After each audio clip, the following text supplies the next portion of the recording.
Salah satu tuntutan buruh dalam aksi demonstrasi memperingati Hari Buruh Internasional pada 1 Mei 2025 yang lalu adalah tuntutan revisi Peraturan Menteri Perdagangan Nomor 8 Tahun 2024 tentang kebijakan dan pengaturan impor.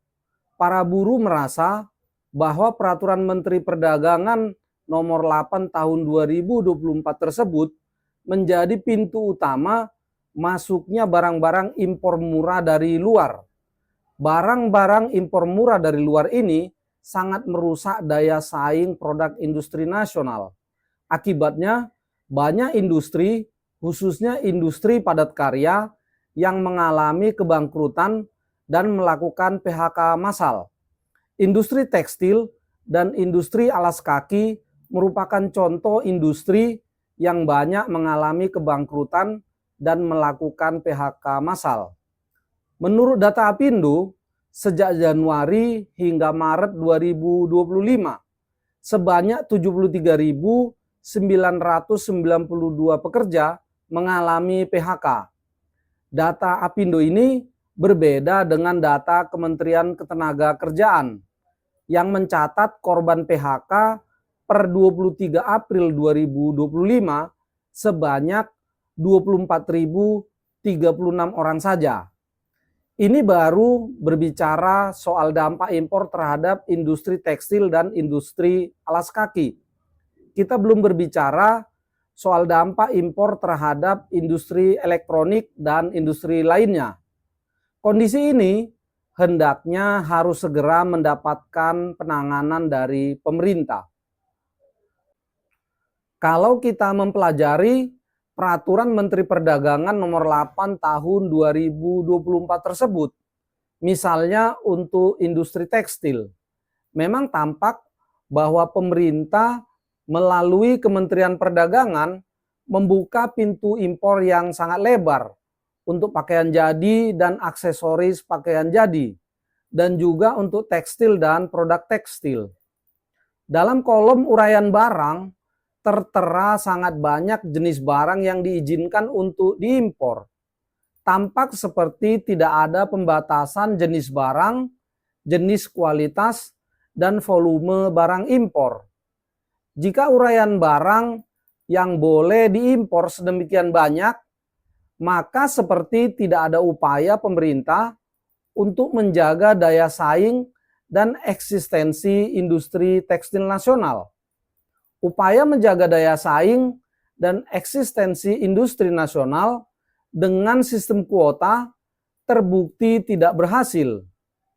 Dengan kebebasan impor seperti yang ada sekarang, jika diperlebar lagi hanya untuk memberi ruang bagi barang-barang impor dari Amerika, maka industri nasional akan semakin tertekan.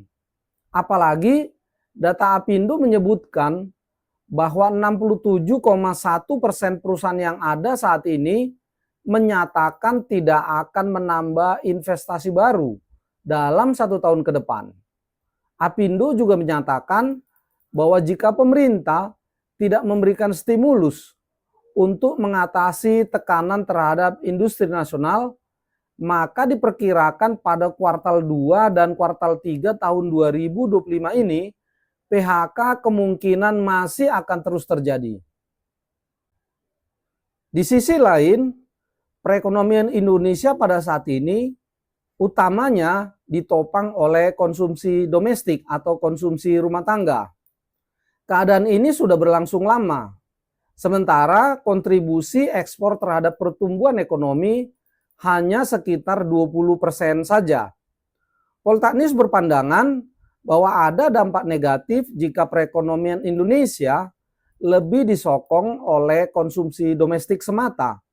Misalnya pemerintah tidak akan terdorong untuk menciptakan iklim investasi yang baik dan kompetitif dibandingkan dengan negara lain.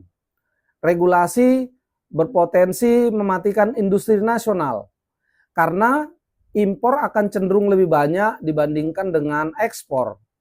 Kemudian industri tidak akan mampu menciptakan produk yang berharga murah dan memiliki nilai kompetitif.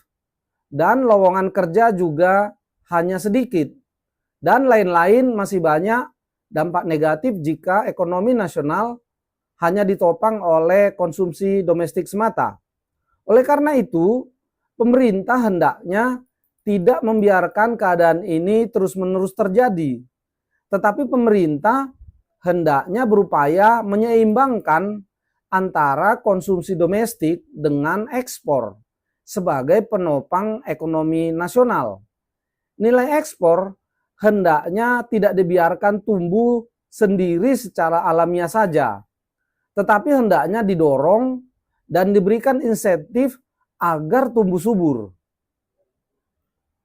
Poltaknews berpandangan bahwa maraknya PHK dan banyaknya industri padat karya yang mengalami kebangkrutan sudah pada level yang sangat mengkhawatirkan.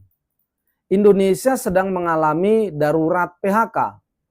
Jadi, kalau pemerintah belum bisa menciptakan banyak lowongan kerja baru, yaitu sekitar 3-4 juta lowongan kerja setiap tahunnya, setidaknya pemerintah berupaya keras mencegah terjadinya PHK. Minimal menutup satu pintu, yaitu menutup pintu penyebab PHK. Oleh karena itu, dalam rangka melakukan deregulasi atau revisi Peraturan Menteri Perdagangan Nomor 8 Tahun 2024 tentang kebijakan dan pengaturan impor tersebut, pemerintah hendaknya tidak hilang fokus, yaitu untuk mencegah semakin maraknya PHK dan kebangkrutan industri nasional, khususnya pada industri padat karya. Sudah saatnya pemerintah merubah sistem kuota impor menjadi tarif impor. Sudah saatnya pemerintah mengenakan tarif yang lebih tinggi untuk impor barang jadi, khususnya pada sektor yang menyebabkan banyak terjadi PHK. Dengan demikian, ada proteksi industri nasional berdasarkan jenis, kualitas, dan jumlah barang impor. Kemudian, deregulasi Peraturan Menteri Perdagangan Nomor 8 Tahun 2024 hendaknya juga dimaksudkan untuk mendorong ekspor agar tercipta keseimbangan antara konsumsi domestik dan ekspor sebagai penopang ekonomi nasional. Jadi revisi Peraturan Menteri Perdagangan Nomor 8 Tahun 2024 hendaknya tidak hanya untuk mempermudah masuknya barang impor dari Amerika semata.